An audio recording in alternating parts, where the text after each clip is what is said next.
So this is the story so far. Let's try to summarize 12 weeks into a couple of sentences. But it seems as we're learning through all of these different structures and family creations, Avraham, Yitzchak Yaakov, even back Adam, Cain, Hevel, Noach. But with the Avos specifically, it seems that there were two different agendas for Avraham Avinu, and Yitzchak and Yaakov. Agenda one was Avraham Avinu's agenda that he had since he was born almost, and that was to convert the world to monotheism. He came out of the world of Nimrod and the Tower of Babel and all types of Avodah Zarah, and it was his mission to bring people back to Hashem, and he was doing a fantastic job with it. He was as a nefesh asher asa b'charan, Avraham Avinu. He became a navi. People he would come to places inside of Israel, outside of Israel. They would say Nasi Elokim Ata b'Seichenu. They actually, Avraham Avinu was almost like a melech in the Middle East. But he wasn't confined to Israel. I pointed out last week he was all the way up Turkey, Iran, Iraq, Mesopotamia, all the way down to Egypt. He covered the whole Middle East, basically the whole Middle East, and had wars with all the Malachim on the side. So he was a superpower in the known world as we know it at that time. There was also, by the way, Asia that did exist. It existed at the same time, and there was an interesting. It's very interesting. Maybe we'll talk about it sometime. The commerce and how it relates to the Torah to what went on between Asia and Eretz Yisrael and the Middle East in general. But Avraham Avinu's mission was to change the world. And the reason he wanted to change the world was not just because he was a nice guy and thought it would be good to change the world. The reason he wanted to change the world, it's clear to me, was that the world needed a tikkun. Why do we want to change the world? Like, what do we care? Why does anybody do kiruv? Why would anybody care to get other people to be interested in Yiddishkeit? Why? Jews at least. The reason is because the world, in order for the world to work correctly, it needs tikkun.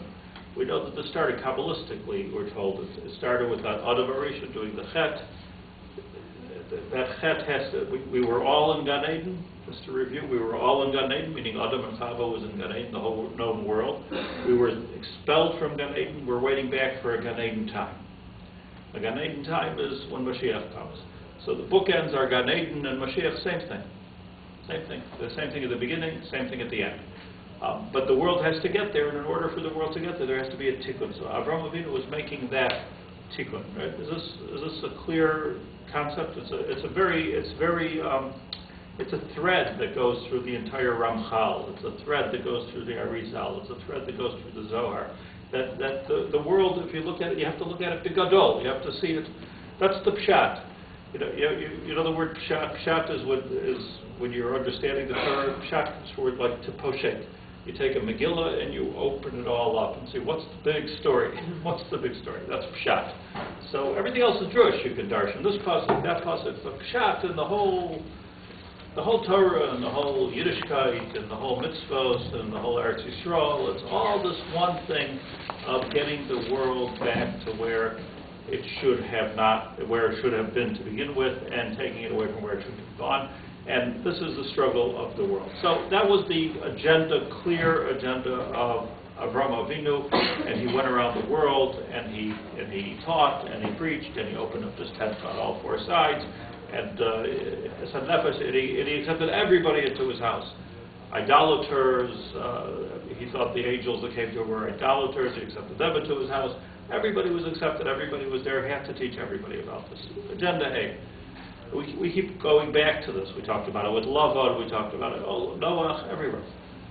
Agenda B, which becomes more specific here, and possibly a conflict. I think that this is a conflict that many of us have. It's a conflict I have. Agenda B is, forget the world, forget monotheism, forget the tikkun olam in that sense. And we have to create a B'nai Yisrael. we have to create a Jewish people. That was a different thing. That was Avraham, Yitzchak, Yaakov, the Shvatim, Yosef, Moshe Rabbeinu, Mitzrayim, Yetzias Mitzrayim. This was all about creating Klal Yisrael. It was no longer the Avraham situation of let's talk to the world about Hashem. There's a little bit of that, there's a little bit of it, but it's basically the Torah was given to the Jews. It was offered to the Goyim, but it was given to the Jews. So there's something about just creating a B'nai Yisrael. When I say that this is our conflict, it's also, we always talk about Or La'amim. We're meant to be a light unto the nations. It's a phrase that we use. I've never seen anybody really do it. Are we out there missionizing? We don't believe in missionizing. We don't believe in proselytizing. We don't encourage people to become Gerim, correct? You're not supposed to encourage people to become Gerim. I'm not sure why you're not supposed to. I don't know who made it up, but that's what they say. You're not supposed to encourage people. Why shouldn't we encourage people to become Gerim? I don't know. But we don't. The midig of Klal Yisrael is to be insular. It's to be inward bound. It's to protect ourselves against the world, and it's not so much about changing the world. So here you have the agenda of Avraham, and then you have the agenda of Sarah, his wife. Avraham had an agenda of hispashtus, chesed, big, out, let's get out there. Sarah said, no, I need a son Yitzchak, and we have to create a people from Yitzchak. Avraham said, I already have Yishmael, that's good for me, right? Lu Yishmael, Yichya lefanecha. He says, Yishmael is good. What's wrong with Yishmael? Yishmael, Yadei Bakol, Biyad Kol Boy, his hand is everywhere, he's involved with everything. Para Adam, he's out there sprouting. Wonderful, Yishmael is wonderful. Sarah said, Lo Yirash Ben Ha'ava Zoisi B'ni Yitzchak. No way that Yishmael is out there in the world. We need a Yitzchak, and Yitzchak has to come from me. Yitzchak has to come from me. So there's like a little bit of a domestic dispute here between Avraham and Sarah. Hashem said to Avraham, Kol asher Torah l'cha Sarah shma b'kola. Whatever Sarah tells you, listen to her. So that's a paradigm shift in the life of Avraham. So what you have is, I don't know if it was one agenda instead of the other, but it was it was certainly a change of focus. It was a change of focus for Avraham Avinu. And this is extremely important, because this yesod that I'm telling you, that I've said over and over and over again, is really the way to understand Bereshis correctly. Today I want to do something with you which is like totally off the charts. Nobody talks about this stuff. But this is the background that I want you to understand, that Avraham, and you see there's a tendency here. The breakup between the Avos and the Imahos was exactly at this point. Because Avraham was happy with Yishmael. Yitzchak was happy with Esau. So what's going on here? What is it? Just like men make bad choices? They don't see. They don't see what kind of lousy kids they have. What's Ma'aketafu? And then the brothers thought that Yosef was another one of those, outcasts. And Yaacov said, I like Yosef. I like Yosef. What was it that Yishmael and Esau and Yosef all had in common? They were out there. They were worldly. That's what they had in common. Yishmael, Yodei Bakol V'Yad Kol Boy. Gam Hu Yiyeh L'Goy Gadol V'Ni Freisi V'Ni Freisi. I'm going to make him big. He's going to be all over the world. Look at him. Look at Yishmael. Extremely successful, Yishmael today.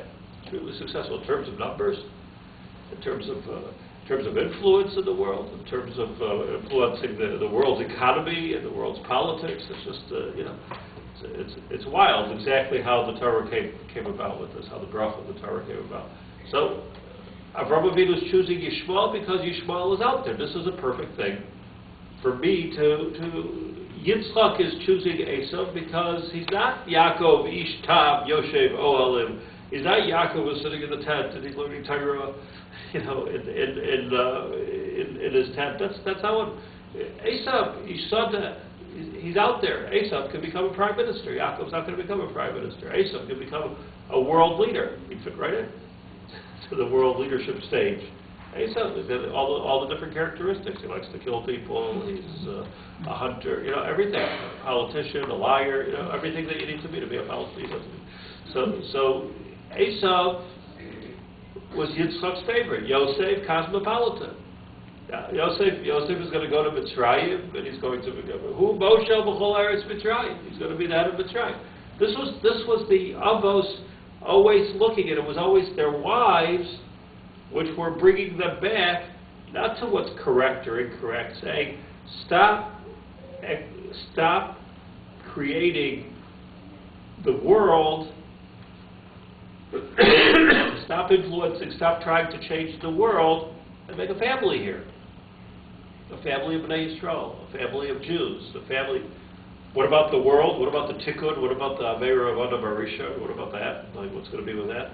You need a Bnei Yisrael to do that, because the Bnei Yisrael, if there's a Bnei Yisrael, then you can have a hope to bring a Mashiach and create a Gan Eden situation, because Bnei Yisrael will be the messengers of Hashem in this world to do what you, Avraham Avinu, did. So replicate yourself in Bnei Yisrael, create a nation which is holy, an Av Kadosh, an Av Hanivchar, a chosen nation.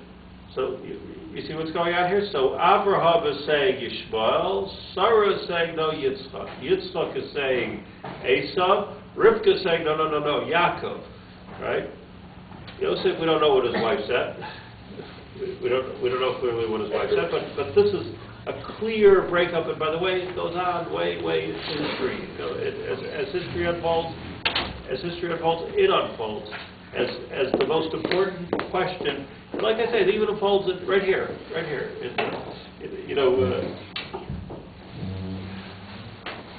Do we? I don't want to get off topic or be political in any way, but like, what is the right way? Are we meant to insulate ourselves, our children, and our neighborhoods?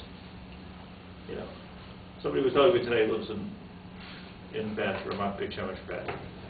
Very nice fellow, does a lot for the world. He says, I do for the world. He does. He helps in the tzedakah organization. He does for people all over the country. He says, but I know my street, I'm completely isolated. Rival, I think he said, I'm completely isolated from anything in the world. I don't have to know the news, and I don't have to see what's going on in town. I don't have to know the politics, and I don't have to know anything. Okay, and he says, and this is what's so beautiful. Okay, it's probably beautiful. It's blissful, actually. It's more than beautiful. It's blissful. Is it right? So it's the same struggle that they were talking about still in the Chumash. Are we supposed to be part of the world, or are we supposed to be isolated from the world? This is the question. Is it about Bnei Yisrael and preservation? And it certainly brings out my. This question certainly brings out my personal identity crisis. Where there were gedolim that said, let's get out there. Let's get out there. Let's do it. Even non-Jews, let's do it. Let's talk about the Sheva Mitzvahs. And other gedolim, go ahead. We're not. So it's a struggle. But what we're focused on in here is the struggle in the Chumash itself of creating the Jewish nation. It's almost having to force the hands. Not almost, it really is. When you look at it, you're actually forcing the hands of Avraham. Stop it with the Universalism. Let's go on with Yitzchak. Forcing the hand of Yitzchak. Stop it with Esav already.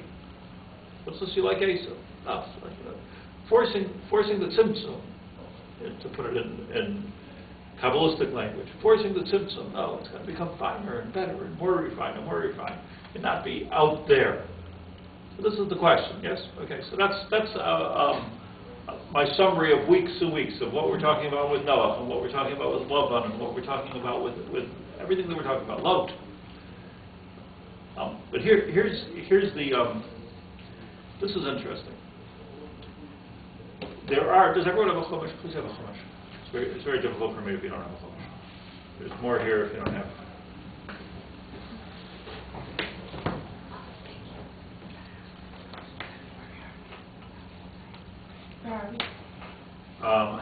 That's a good question.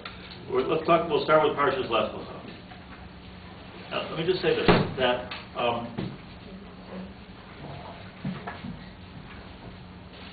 strange story in the Chumash repeats itself 3 times. And all 3 times leave us with a big question mark. The story is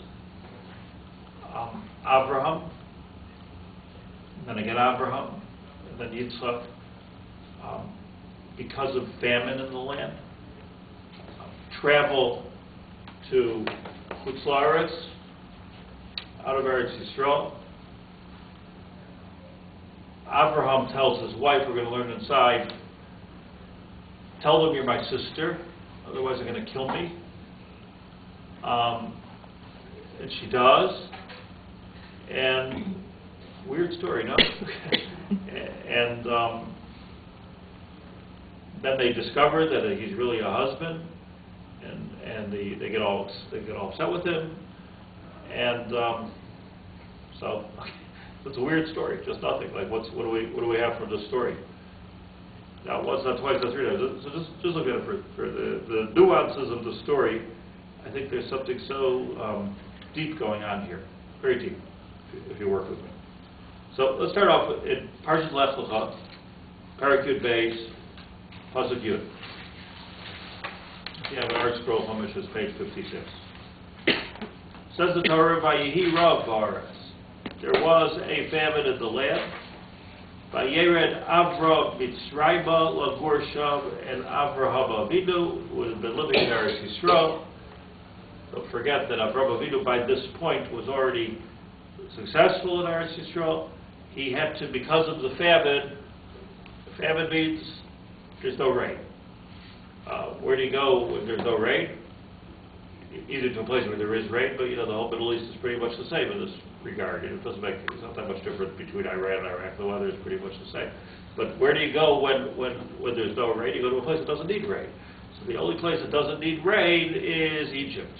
Egypt is that fertile crescent, the place where the Nile takes care of all of the water and irrigation needs automatically, and they were able to do without rain. Because Egypt does not need rain. Until today, Egypt does not need rain, and it's extremely fertile, and it's extremely green and lush and beautiful. Egypt is nice. It's not all about those pyramids and the sand. It's a nice, you ever take a look at a color picture of Egypt, they look pretty nice. Not in the Haggadah, like an actual picture of Egypt. So he went to Egypt. Vayered Avram Mitzrayma Lagur Sham ki coveted harav ba'aretz. It was too much famine. This was hard for Avraham Avinu to do because he was living in Hebron, and Hebron was a new city. Hebron was a city which was bustling, and Avraham Avinu was a king in Hebron, Ramesh a king, a melech in Hebron, but he had to leave. He comes to Mitzrayim as he approaches Mitzrayim. He says to Sarai, his wife, Hine no yadati ki isha yefas mara'at. I know that you are a beautiful woman. By the way, Sarah was a beautiful woman.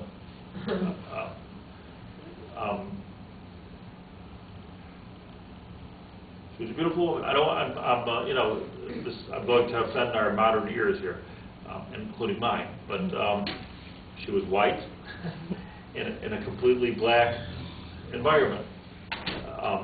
The Canaanim, Kanaaniyos Ba'aretz, everybody in Eretz Yisrael at that time, most of the people were Canaanim, and Canaanim were the Bnei Cham, and they had a certain look, and the Gemara says that Sarah Yaf Yafas Haya, the Medrash says she was blonde. So can you imagine like this blonde, maybe she covered her hair, I don't know, but she was, she was a blonde, beauty. And here she was in the Middle East. dangerous place, right? So he says to her, I know that you're very beautiful. What's going to happen? We're going into Egypt because we don't have any food. When the Egyptians see you, they will say, oh, that's his wife. I see, and they're going to eliminate me. And they're going to take you. Husband, pain in the neck. Kill him. That's what he presents to Sarah. Here's my Eitzah. He says, Ivri da, say, only achoisiat. Say you are my sister. And now, now they're going to give me gifts. Oh, the beauty's brother. Right? So I'm going to become a big shot in Mitzrayim. That's his plan. Very, very strange. No? That's pretty frightening for her. Yeah, very strange. What does that mean? Think about it. What does it mean for her? What does it mean for her? you don't have the protection of her husband. Means to say that here's this beautiful Sarai, who's coming into Egypt, and here I am, I'm available. That guy's my brother. Just my brother, right? Sounds like all the girls here. He's my brother. He's my brother. Nothing.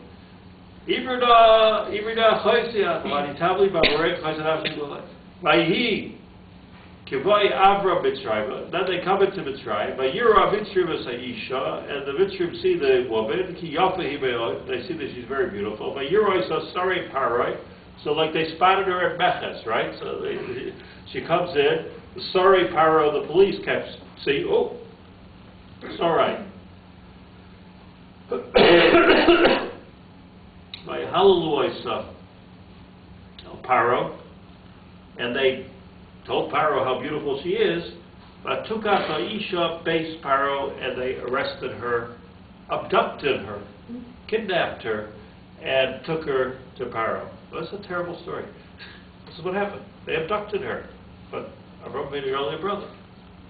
Ula Avraham, what about brother Abram? Heitiv Bavura. So they gave good stuff. So here she's abducted, and he's getting gifts. By Hiloitzai, Nubakar, Vachamorim, Mavadim, Ushvachos, Vasanos, and Balim, and he's getting cattle and camels and donkeys and slaves and maidservants, and all of a sudden he's a rich man. He's a gavir. Vaylaga Hashem as Paroi Negoyim Gedolim. So they bring her to Paro, and then Paro becomes all of a sudden afflicted with plagues. Paros have a knack for getting afflicted with plagues. That's peso, Alzvar Sarai Ashes Avram. In other words, since Sarah came into the house, plagues. By Yikar LaParoi, Paroi LaAvram, and Paroi calls Avram, and Yomer, Mazai Sasisali, what did you do? Somehow, how did you know this? Lava lo higam to Likiishtachahi. Why don't you tell me it's your wife? So I'll tell you how he knew this, Paro. He knew this because in the Medrash Rabbah says, I'll just tell you all at the same time, it says that creates a visual of Sarah. Maybe I will show it to you. Medrash Rabbah, written by Chazal, who had a Masorah on this very, very early. They said that we need to understand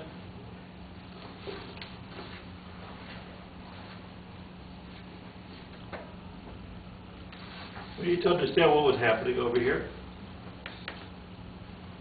Kol Oisa Halayla, the night that they abducted Sarah, Oisa Sarah Shetucha al Paneha, she was laying on the floor, face down, with her face in the ground. But Omera, since she was davening and saying, Riboin ha'elamim, Master of the world, Avraham yatsa b'haftacha. Avraham came out of the fiery furnace, all this with Haftacha, with a promise from Hashem. I never had that promise directly. Ani yatzasi ba'amuna. I trusted my husband. I trusted you. I knew that if I this was the right thing for me to do, to marry Avraham. Avraham chutz l'sir v'ani nesuda b'sir. Now Avraham is out there with his shvachim and chamoros and asoigos, and here I am. So she's laying on the floor crying. This poor lady. Amar la Kadosh Baruch Hu, kol ma'ashani yoyse b'shvilech ani yoyse. Everything I'm doing is for you.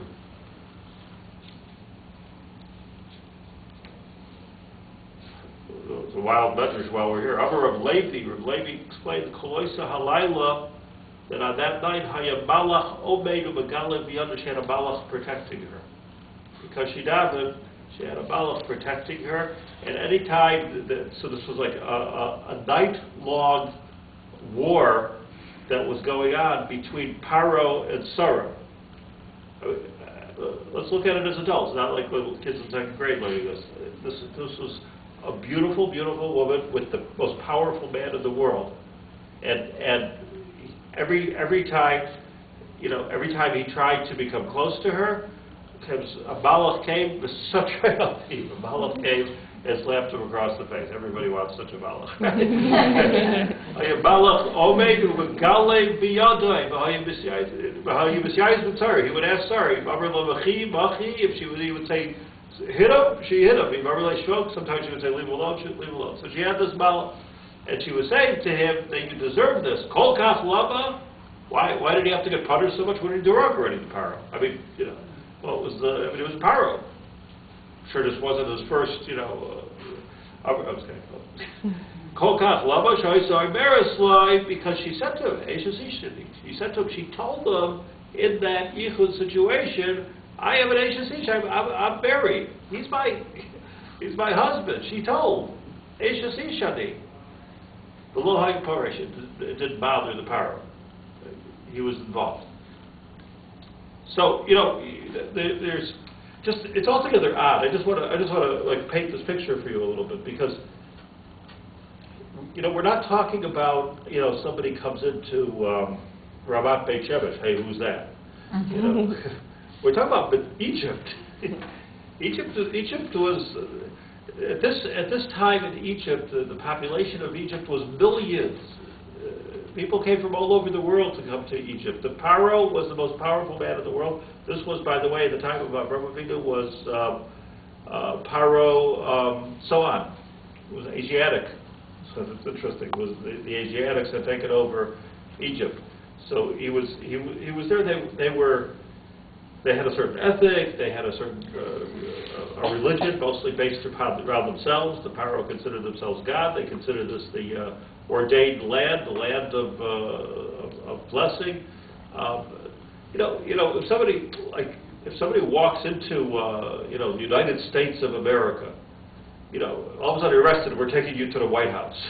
Why? You're beautiful. It's a strange story. I mean, it sounds almost. It's like a kid's story. Is this real? I mean, we're all imagining like 5-10 people standing outside on a dusty road and saying, who are these people that just came in here because they're hungry? No, that's not what it was. This was Manhattan. This was big stuff. This was millions of people walking around, and cameras and donkeys and shvakim and all kinds of things, buildings and they immediately spotted Sarah and Avraham. An amazing, it's just an amazing situation. Immediately he said, "Who are you?" He said, "Well, we're brother and sister." Okay, but then when she was being tortured by the Paro, abducted and tortured, the Chazal say that even later on she never forgot this the situation that she was in. She couldn't have been more covered up. Like A burqa. Yeah, it works here. I'm saying. We'll get to that. We'll get to the burqas in a second. I was just saying, what springs to mind is small highness. Yeah. And which is a king. It's a thing. Esther, at least, though, Esther at least like entered a beauty pageant. She was like one of many. This is like so strange that the sorry Paro, where the Chumash says, the sorry Paro spotted her, like as they were coming into the country, like at the Machzor, and shuffled her, abducted her, and took care of Avraham. Okay, we need to do something with the story. But what is the story? I mean, what is the obik of the story? I'm just like, I don't want you to lose my question here. What is the story for? What is the story for? Is this like a side story to learn about the ethics of Paro or the lack of ethics? Or, I mean, what is the story for? What is it? What are we learning from this story? It's such a strange story. Like anyway, so the story is he sees that he's getting, all of a sudden he gets plagued, miraculously plagued. So he calls it Avraham Avinu. Now, what's he going to do now? I mean, he can kill him, because he's going to kill you. If you're a husband, you're going to kill him, right? He can arrest him. What's he going to do? So he says to him, what did you do to me? Why didn't you tell me that was your wife? Why weren't you honest when you... Notice he's talking, by the way. He doesn't let him get a word in edgewise. There's no answer. Why did you say she's my sister? I took her as a wife. Now she's your wife. She's your wife. Take her. Go. Leave. Go in peace. No peace.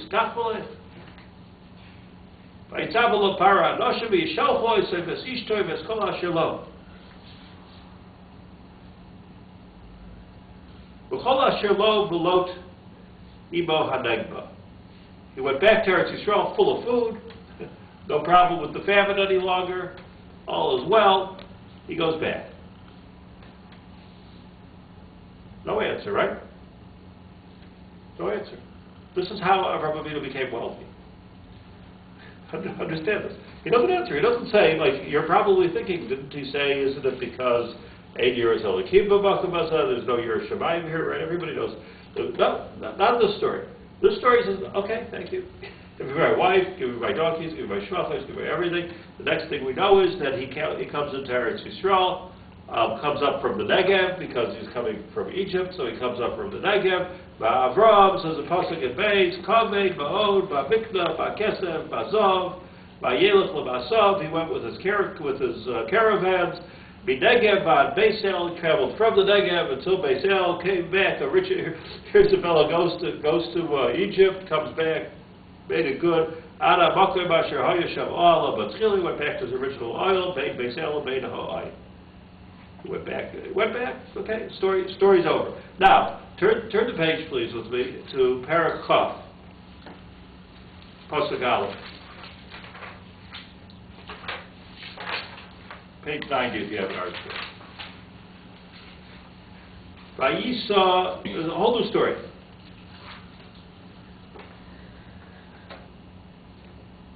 Vayisa Bishab Avraham is talking about the travels of Avraham in the Eretz Yisrael. He was already a wealthy man. He was already a successful man. He was a famous man. He was, like I say, a king at this point. Vayisa Bishab Avraham. So Avraham left where he was Hebron. Artsa Negev. He went towards the Negev. Vayeshev, and he sits Bein Kadesh Ubein Shur.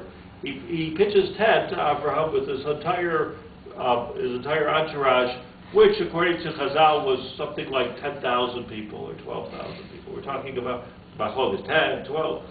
He finds a place which can handle it between the city of Kadesh. If you look, the map here, between the city of Kadesh at the bottom of the map of Israel, Ubein Shur, by Yogar Grar, and he went and he pitched tent in Grar. Where is Grar? Gaza Strip is Grar. Arabs call it Grar until today. Grar, that's what they call it. Grar is Gaza, meaning almost in Egypt. But this was the land of the Philistine, the Philistine land. So you had Eretz Yisrael, you had Egypt, and in between you had Gaza, which is the whole Chumash is called Grar. It's also called Aza, but Aza is Grar. They called it Grar. So he came to Grar, And as they come to Grar, so this is very interesting, by the way, Grar, because Grar was not quite Chutz La'aretz, but it wasn't quite Eretz Yisrael. It was a new thing for Avraham Avinu, because this was a piece of Eretz Yisrael, which was Philistine, and it was kind of Egyptian, it was different kind of, they were all B'nai Chom, anyways. So he comes there, as he comes into Grar, Vayomer Avraham el Sarah. So Avraham says to Sarah, her name is Sarah already. Last time her name was Sarai. So we're after the blessing and after. So Avraham says to Sarah, Ishto, Vayomer Avraham el Sarah Ishto, remember? Achosihi. Everywhere you go, you're my sister. Again, Vayishlach Avimelech, Melech Grar, Vayikach Sarah. Avimelech, who was the king of Grar, okay, wasn't Paro, but he was Avimelech. Everybody who was the king of Egypt was called Paro. Everybody who was the king of Grar was called Avimelech. For generations. Avimelech, what does it mean? My dad was the king. Avimelech. Right? So everybody said my dad was the king. Avimelech. Paro means, by the way, parua. Spread out. The word pharaoh means, like in Arabic also. Farua. Farua means, even in modern Arabic, it means spread out. Like, so Avimelech comes. Like Para Adam also? Para Adam, same thing. Pre. Paris. All the same thing. So Avimelech comes. Vayishlach Avimelech melech Grar. Vayikach es Sarah. That was very interesting. Just a point. It doesn't say that they've spotted her at Beches here, like Sarai, Paro. Apparently they knew that this Avraham and Sarah came. He goes and he takes Vayikach es Sarah. Okay, Sarah, beautiful woman. Like, what's she wearing? I don't get it. Well, first of all, she's 90. Let's keep in mind here, she's 90 at this point. Why are you so concerned with what she's wearing all the time? Like, why do you have to take note? Why does everybody have to notice this person? It doesn't make sense if you have a million people. I think I'm going to be able to answer this question. I think so. But,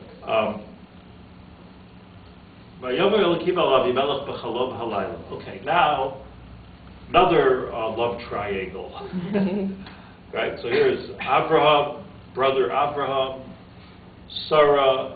Now we have Avimelech. She'd just been through this a bunch of years earlier with Paro. So Hashem, listen to this. Is this crazy? Hashem comes to Avimelech. He gets a nevuah. Anybody here have? You have to be something. And he says to him, here's my nevuah to you, Avimelech. You are going to die, again, Hashem reveals, last time Sarah revealed, Hashem reveals she's married. Avimelech loy karav eleha. So Avimelech heard that, he stayed away from her. After the abduction, by Yomar, and he says, Adonai, Hagoy gam tzadik taruk, don't kill me. I'm tzadik. Look at me. Stay clean. That I took her because he told me that he's a sister. And she also said, he's my brother. Interesting. Because this time she didn't tell, but Hashem told. With the goodness and the purity of my heart, and with the cleanliness of my hands, Asisi Zois, I have done what I have done. And Hashem says to him in this dream, I know you're innocent. I know it. I will have Rachmanas on you, and therefore I am not allowing you to get near her, because he was. But now Hashem Eshes Ha'ish Kinamihu, but give her back. He's a Navi. This guy is a Navi. He's not just, this is Avraham Avinu. V'yispalu ba'adcha v'chyeh. So here Rashi tells us that he became afflicted, just like Paro did, with all types of afflictions, and he couldn't get near her. It wasn't that he was this big of a tzaddik, but he was arguing that it was a tzaddik, and Hashem said, I gave you the affliction, thank me for that, but give her back, and you want to get rid of the affliction, you're going to have to ask this tzaddik Avraham Avinu to daven for you. Okay? He'll daven for you and you'll live. And if you don't give her back, you didn't have to give her back, just you should know what his dream said. This isn't a dream. Who's telling him this? Hashem. Imahos tabus hatavu chol asher lo. I just want to point out, he's saying, B'tav levavi u'v'nikyon kapai asisi zayis. With purity in my heart and cleanliness of my hands have I done this. He's not talking to me. He's talking to God. So he must really feel this way. I presume. One doesn't lie. Checker, like he say a covenant. See, he really feels that he's doing the right thing.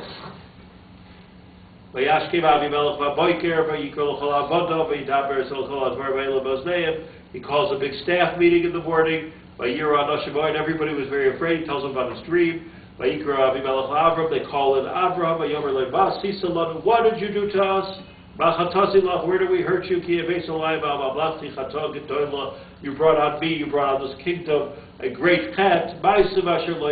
We never do these kind of things. This is what you've done. This time Avraham Avinu answers. First story with Paro, he doesn't answer. Here he answers, I just didn't trust you, that's all. 8 years I knew you were going to kill me. Al devar ishti. It's such an interesting word. Al devar ishti, the same words that I said before, on the matter of my wife.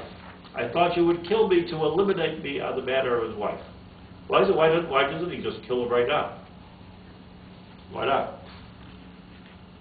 He needs his blessing. He needs the blessing now. Then he says in his language, and by the way, you should know, she is my sister, because she's a half sister. So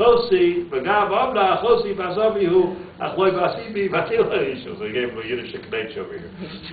By the way, she is a shtickle, my sister. I wasn't lying completely. He goes on to say with these words, Hashem took me from my father's house.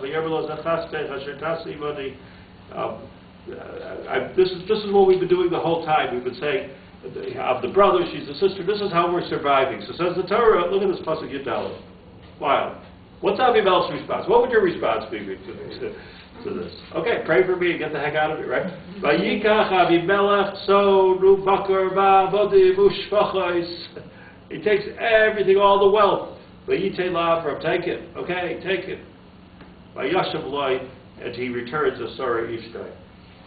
Avraham says, take the land also. It's yours. Shade, whatever you like is yours. Take it, it's yours. Sarah Amar, listen to this pasuk, Mrs. Weibel. Sarah Amar hidei nasati elef kesef la'achicha.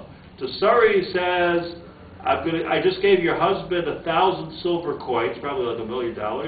But hidei hulach susenayim. You, I'm going to give a burqa. That's what he does there. I'm going to give you a susenayim, something which covers you from the eyes. Like cover up, Sarah.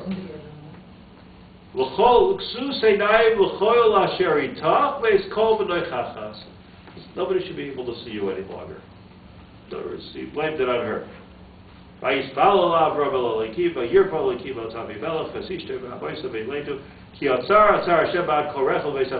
During this time, Hashem plagued the Grar people, the Avimelech people, with inability to. Everything got closed, so they couldn't have children. They couldn't They couldn't relieve themselves in the bathroom. They couldn't even talk according to some. Everything was closed. Like that's what Hashem Vayisto. So Avraham Avinu opened everything up. And by the way, just while we're here, Rashi tells us that from here, Avraham Avinu davened for them, and the very next pasuk is Hashem Pakad Sarah Kasher Amar, that Hashem helped Sarah have this miraculous child, Yitzchak. Why? Ki ha-mispalo ba'ad chaveroi, that if you daven for somebody else, so you are answered. You have to daven for Avimelech to have this miraculous child, Yitzchak. But so I'm going to repeat my question. So what's the story for? Like what is the? It seems to be so.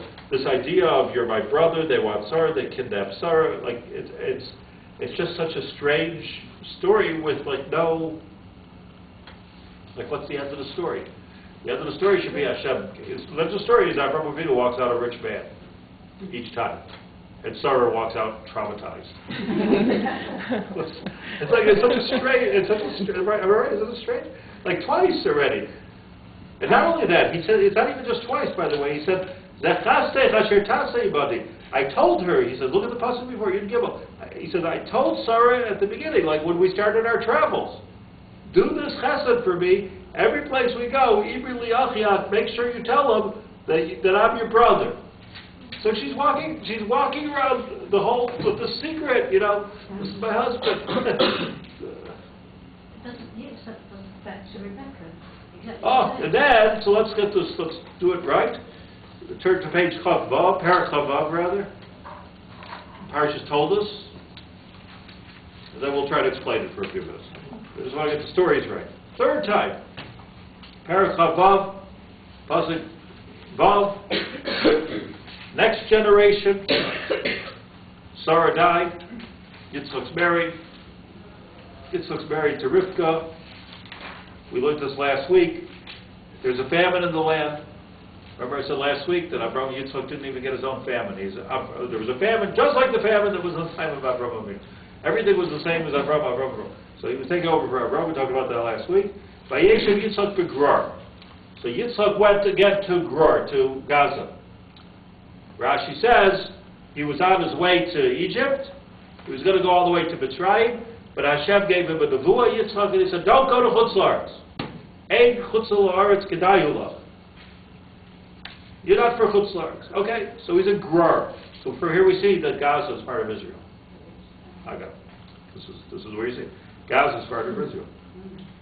What happens here? Now we have Rivkah, a new generational beauty.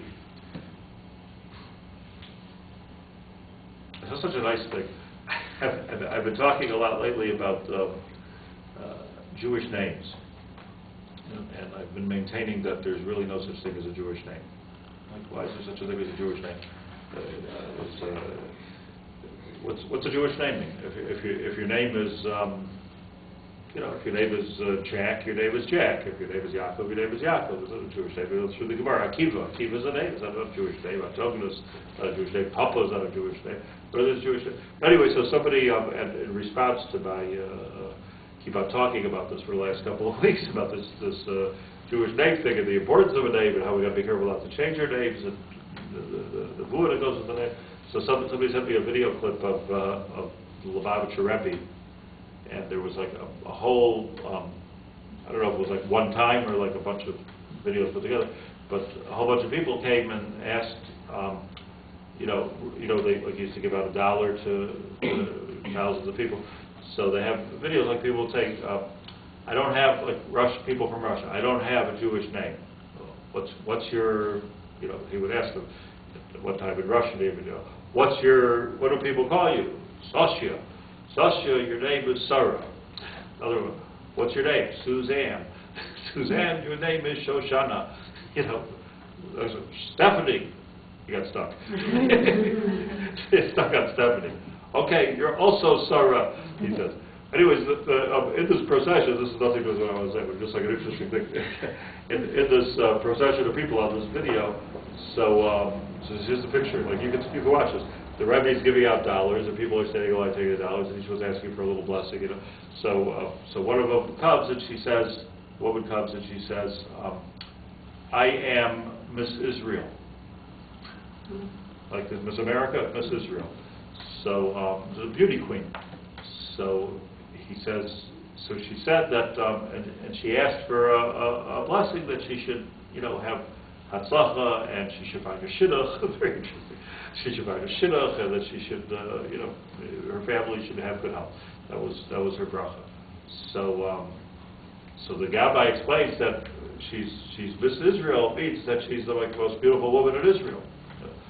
So the Rabbi says to her, he says, I want to tell you something. In English, he said to her, Hebrew, he said to her, he said, Ani roitze lahagid loch mashu, he said to her, he said, Sheker hachei behevel hayofi.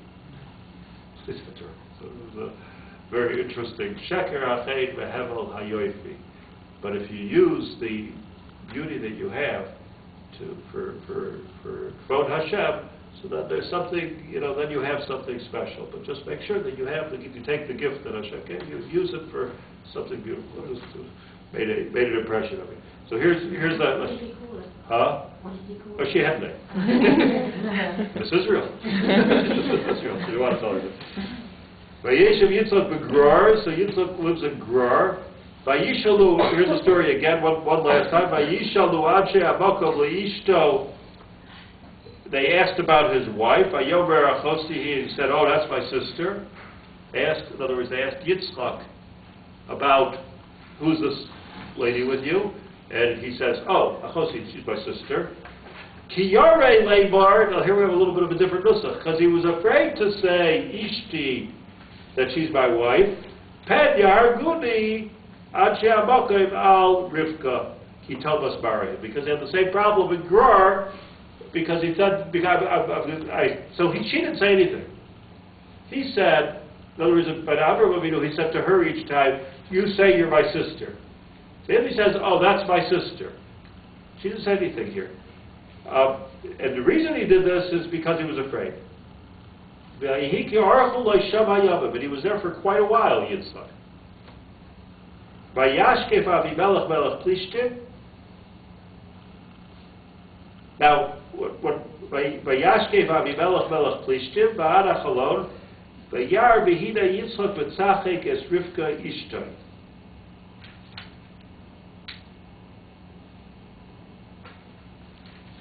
Now, this is interesting. This, first of all, is not the same Avimelech, because we're talking about 80 years later. So this is Avimelech Jr. Avimelech, maybe he was Ben Avimelech, maybe he was Ben Beno Shel Avimelech, but this is not Avimelech. Not the same Avimelech. She comes in. This is like even a worse story, because she comes in, and to the whole community there in Grar, he's my brother. She doesn't say anything. And Bechlal, by the way, I pointed out last week, like Rivkah, the whole Chumash doesn't say one word to Yitzchak. She talked to Yitzchak.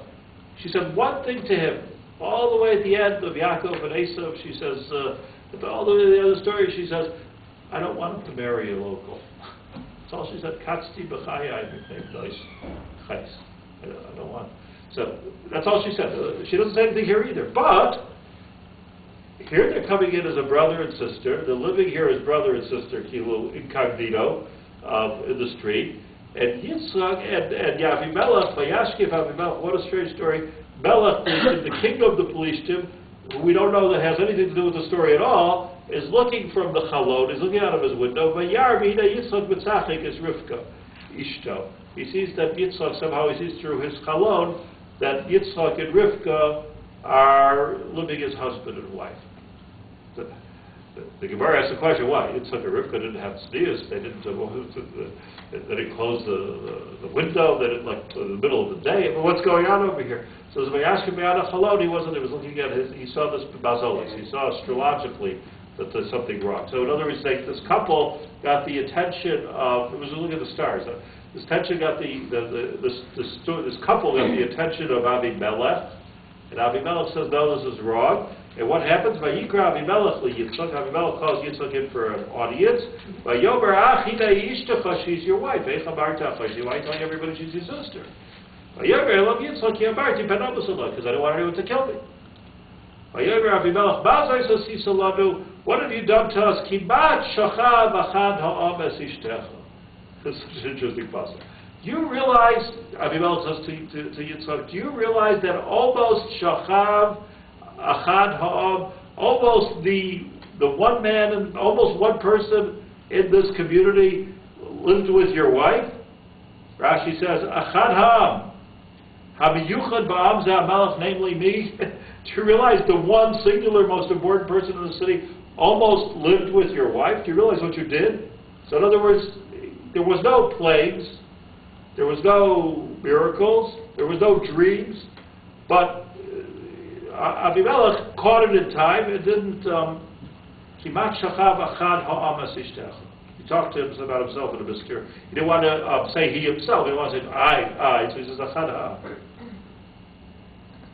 Vayitzav Avimelech eschol ha'am lemar. So Avimelech gave out a ruling, and he said to the whole city over there in Grar, the whole country, Hanogeya beish hazel beish mois yumas. Anybody who touches them dies. End of the story. This is what Babish has no bashma. What's the story for? What's the whole thing about? What's the story for? He said to his sister, false alarm, no need. As soon as he heard Avimelech, oh, okay, you're not brother and sister, your husband and wife. As soon as he realized that, Seder, nobody, everybody leave them alone. Why?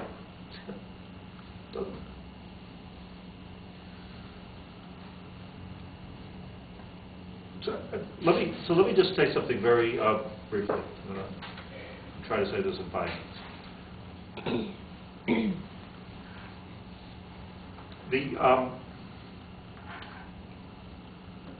What's going on here in these 3 stories with Ati is a hostile takeover of the B'nai Chum over the B'nai Shem.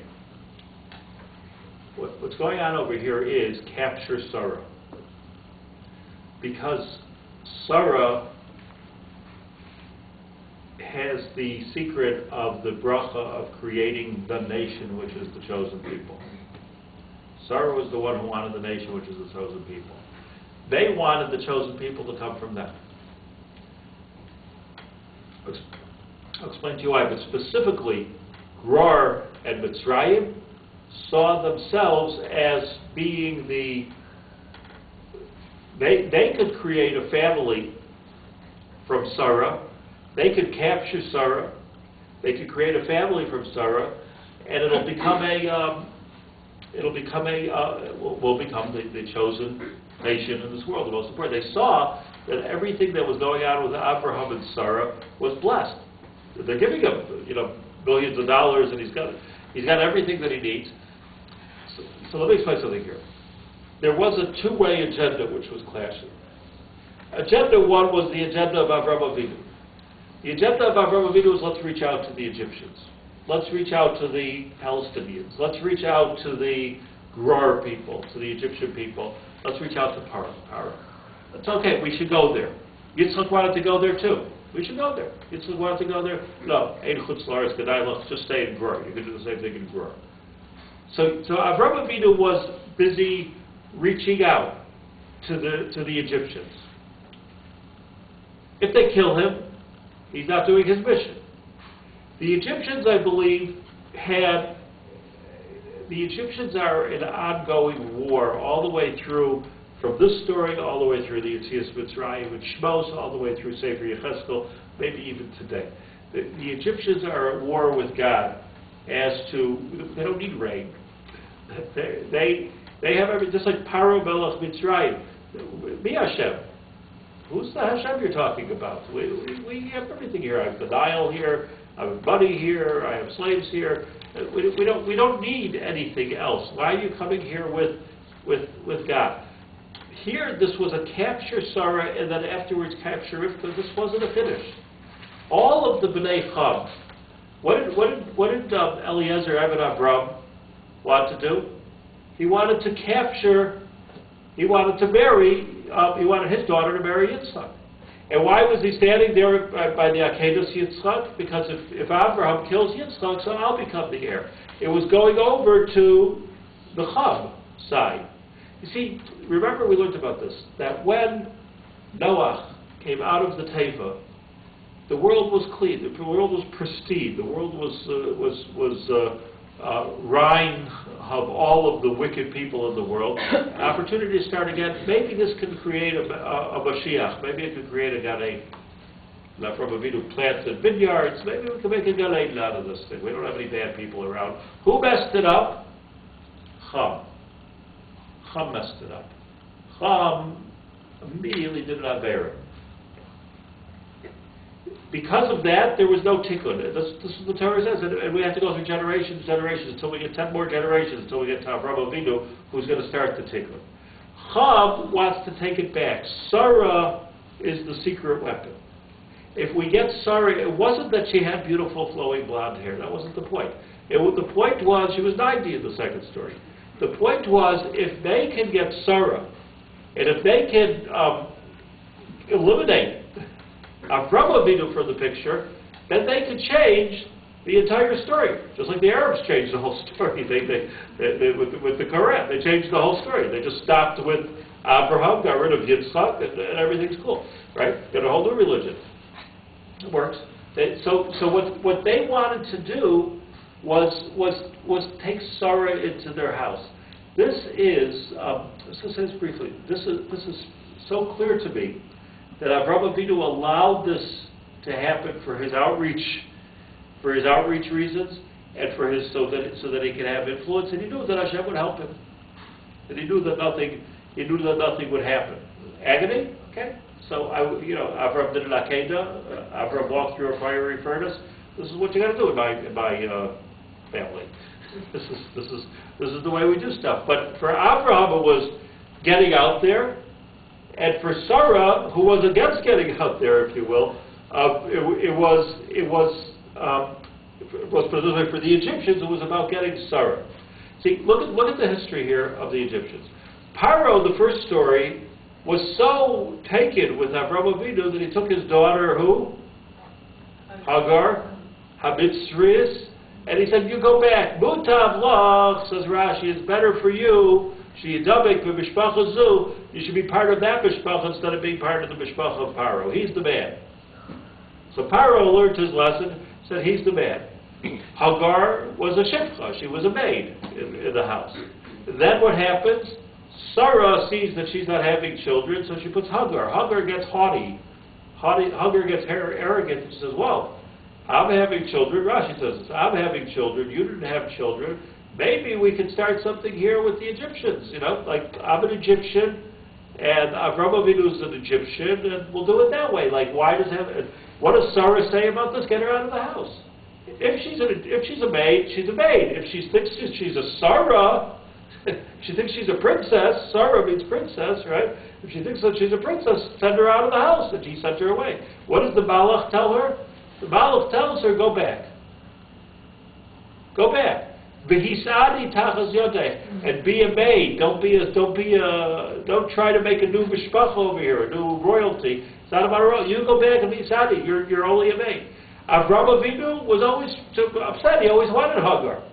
As soon as Sarah died, brought Hagar back for 35 years and had a whole bunch of kids, because Egypt was the place of outreach. Egypt was Avraham Avinu's agenda, if you will. Agenda one was to change Mitzrayim. So he's changing Mitzrayim through Hagar, but not letting Hagar.